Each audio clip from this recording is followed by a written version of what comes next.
Certain milestones in life feel predetermined. You finish high school by 18, college by 21, are well into your career in your 20s, and are engaged or married by 30, soon to be a parent and planning to own your own home. Sound familiar?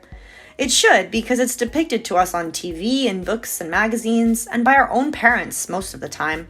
This makes it tough when you don't seem to reach one of these milestones in time, so to speak. That's why today we're talking about how to cope with being single in your 30s. It's time to stop feeling down about imaginary milestones and realize the truth about the situation. Number 1, realize there is no rule as to when you should be married by. The crazy thing about this video is that we're really talking about coping with an imaginary problem.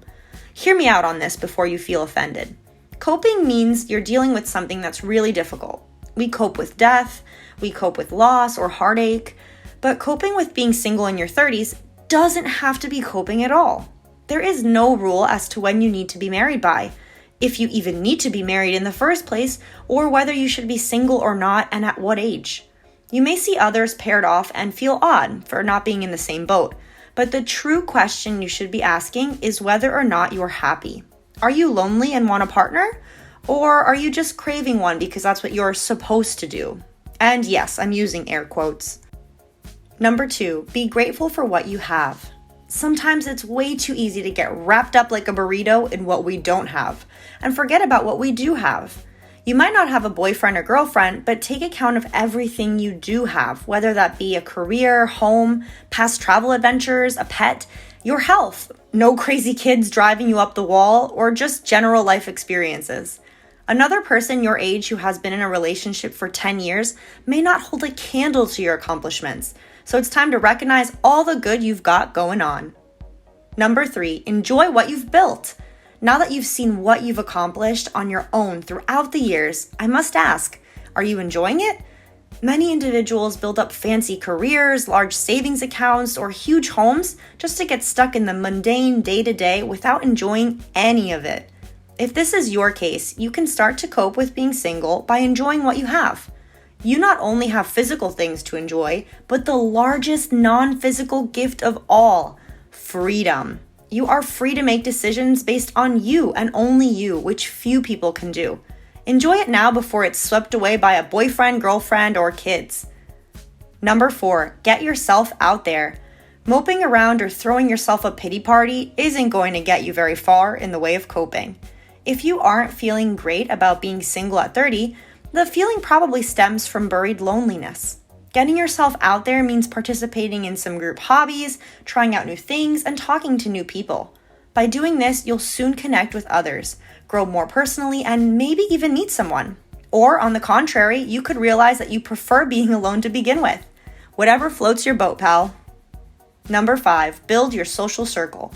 As you start to meet people, both romantically and platonically, it's time to build your social circle. The goal is to build a small and tight-knit group of friends. This crew will help build the support you need to cope with difficult situations, whether those situations are about loneliness or any other challenge life throws your way.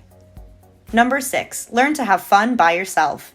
You can't love someone else well unless you first love yourself, and all of that starts by hanging out with yourself and yourself only.